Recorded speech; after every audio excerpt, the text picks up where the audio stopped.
Hello again, everyone. John Flynn here from Flynn Real Estate, serving Southern Ontario, based out of the Niagara region. Thanks again for tuning in. This week, before I get into the statistics, I have a couple of comments or stories from the viewers. First, we're going to start with a person named Reborn, YouTube comment here. Rented a townhouse in London, Ontario, 1,050, water included. It was sold in 2022. We were kicked out. Now it rents for $2,600 a month plus water and all utilities. Yeah, so there's a ton of that going on right now. And the new owner that purchased the property was supposed to live in it, or their family member was supposed to live in it for a year. They're not supposed to evict you and then re-rent it, or the new owner re-rent it to somebody. That's not allowed. I don't know what the time frame was, but it wouldn't surprise me if it was less than a year that this happened. Also, I received a call from a viewer this week, and I appreciate that she took the time to call me and gave me a story about last year when she sold her house. This story is not that abnormal. It, again, happens all the time. This is actually a common occurrence. It's not even a little bit odd or weird. It happens very frequently. And again, I'm bringing this up because it's to do with the blind bidding and the multiple offer situation. So she sold her house near the peak last year. There were 7 or 8 offers, I believe she said. This house was not in the GTA. It was in Ontario, but it was in the GTA, just to kind of give some perspective on the price points. Because when I tell you about them, you're going to say, well, that's not a big deal, 100,000 over or whatnot. But regardless, she had 7 or 8 offers.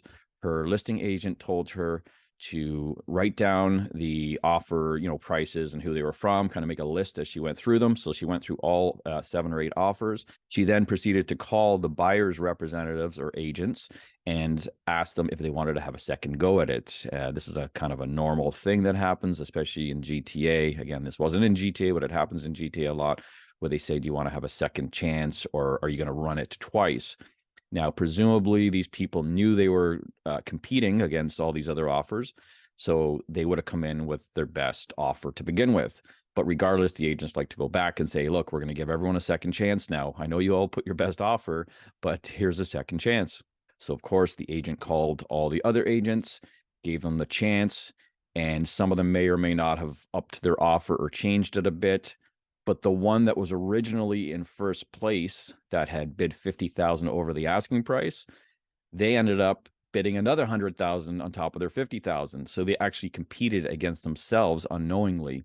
So they paid an extra 100 grand more than they needed to, just because of the strategy of blind bidding and running this offer presentation twice. Now, this viewer was shocked at what happened. Of course, it was shocking in her favor, but she felt bad for the buyers. But then she realized after that the buyers were renting it out when she saw an ad online that it was being rented. So after that, she said it really didn't matter to her. She got the extra 100 grand, and they ended up paying 150,000 over instead of the original 50,000 they had offered. Anyway, that just kind of like speaks to that blind bidding process and how things can get bid up pretty quickly and values can increase very quickly, because it does add to the increase in values more than it would have if we had open bidding. And that story leads into the next few charts I'm going to show you. I did post this on my Twitter this week, and this is more of one of the extreme samples. There are, lesser degrees to this, but we wanted to have the full effect here. This is the Oakville and Milton Real Estate Board data for May, the most recent data. And this is the average percent of last original list price. So what are homes selling for in reference to their listing price? And you can see in May, they sold at 102.7% of list price. So on average, all homes were selling over list price. So what really makes this data interesting is when you pull up the average and median sale prices for the same area, the Oakville, Milton, and District Real Estate Boards, both trended down in May. Median was down $15,000 in May, and the average price was down $20,000. So just to show you how crazy and out of whack this real estate market is, or the process of the real estate market, I should say, with the blind bidding and, people bidding over asking. So people were getting more than asking price on average for their homes in Milton and Oakville for May, but the prices had declined at the same time. Okay, let's look at the prices across Canada. I don't have all the prices this week. This was kind of earlier on in the month, so many places haven't reported. So if your place or region or city is not on here, it's because they didn't report the numbers, and I just compiled these in the last day or so. So let's start with the percent change from the peak or percent losses from the peak in Ontario. And nowhere has reached the peak prices yet, but Toronto has come close. This is city of Toronto. I think it's about 3.6% decline from the February peak last year. I did break the GTA down into sub areas now that have access to the board data. And the biggest losses from the peak remain Southern Georgian Bay, Northumberland Hills, Cambridge, Berrien District, Simcoe District, Durham region, Grey Bruce, Owen Sound, Niagara regions up there, Brantford.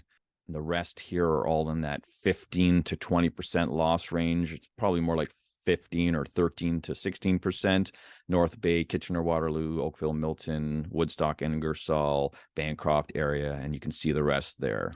Looking at the rest of the country, Fraser Valley has one of the highest losses from the peak still. They had a big recovery actually in April and May, but right now they're still the lowest from peak.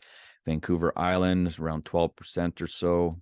Victoria, 6.5%, 7%. Quebec and Montreal, they fared pretty well, 2.5% approximately. Greater Vancouver, almost even with the peak, not far off at this point, 2% or so below. And then, of course, Calgary and Edmonton, they did pass their peak last month, and they've made a little gains, maybe another 1% in Calgary and same in Edmonton. Looking at the dollar changes from the peak or declines in Ontario, there's still many that are in that 200, 250 price point. You see them all here at the top. Southern Georgian Bay, Oakville, Milton, Durham, Cambridge, Barrie, Northumberland Hills, Peel. So yeah, they still have those big declines from the peak. And the majority of Ontario is still in that $100 to $200 price declines from the peak. And you can see them. They include all sorts of areas: York, Hamilton, Burlington, Kitchener, Guelph, Simcoe, Niagara, Brantford, Grey Bruce, Owen Sound, Peterborough, Woodstock, London, and the list goes on. Faring the best is the Lakelands, Muskoka, Bracebridge area, Ottawa, and Toronto, the city of Toronto. For the rest of the country, Fraser Valley leads the declines, followed by Vancouver Island, Victoria, Greater Vancouver, Montreal, and Province of Quebec. Again, they don't have much losses at this point. And Calgary and Edmonton with minor gains. We're going to get into the month-over-month changes now. This is from April to May. And I'm also going to compare with last month how they've changed, because it's kind of interesting to see the changes month to month. So let's look at the month-over-month change first. This is Ontario again. And you can see here many places have declined compared with last month. There was some that increased. Actually, let me pull up the chart now just to compare. So here are both charts, and you can see last month, most places had increased month over month, except for North Bay, and one was even. What's that? Southern Georgian Bay. Now, this month, it's actually probably closer to 50% of the places have had month over month declines, because I did break that Greater Toronto area into 4 sub areas. So biggest declines: Simcoe and District, Peterborough, Bancroft, Kingston, Grey Bruce, and so on. Like, it goes down the list. Oakville, Milton actually had declines. Niagara region, where I'm from, declines. Ottawa had declines. Barrie, Hamilton, Burlington had a little decline too, month over month. Biggest increases: Woodstock, Brantford, North Bay, Toronto, Peel, Windsor, Essex, Cambridge, Northumberland Hills, etc. So I thought it was pretty interesting just to see the changes from April to May, right? A lot of places going into declines now. Looks like the spring market is subsiding and things are turning around the other direction. And looking at the rest of the country, everywhere that I've reported on had month over month increases. Calgary showing the smallest increase, and Fraser Valley showing the biggest increase. Montreal and Quebec have been doing very well also. And all places that are on this chart, very similar to last month, they all had increases. The Saskatoon, PEI, Greater Moncton, I didn't have reports for that yet.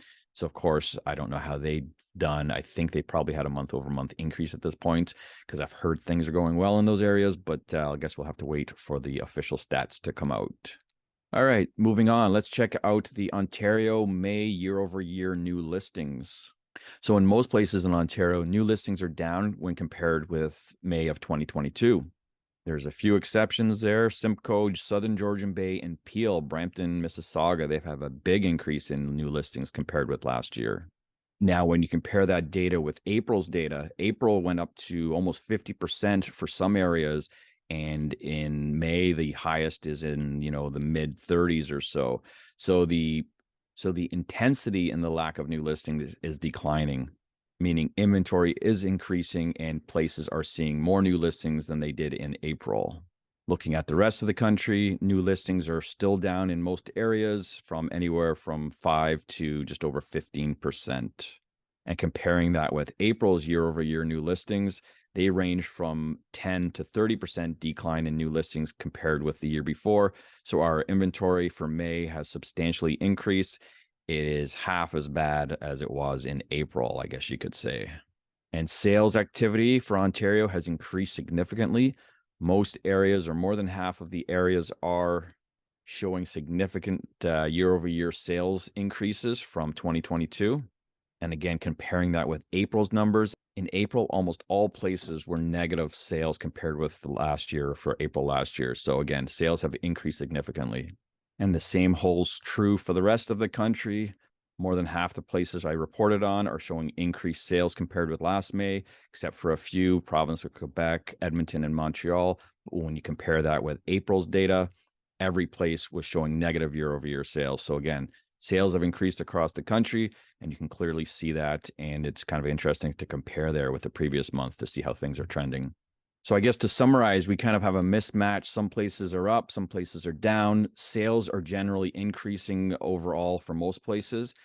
And of course, inventory is increasing. Although it's still very low, inventory is increasing substantially in most places. So there's a big rate decision coming out tomorrow. There's a lot of speculation. A lot of people think it's going to be raised. I think it probably will be. I'm not going to be surprised if it isn't, though. And if it does get raised, it'll be 25 basis points. I don't think it's going to have a big impact financially, but it will have for the speculative or forward-looking people. And it seems to be that it really does affect the market, that speculation on interest rates, kind of like the stock market, right? There's no lag time. So if they do increase, I think we're going to see another big drop in sales activity. It'll scare a lot of people away, and that market sentiment will kind of show a little bit more fear than it has been lately. But that's all for this week, and I'll see you next time.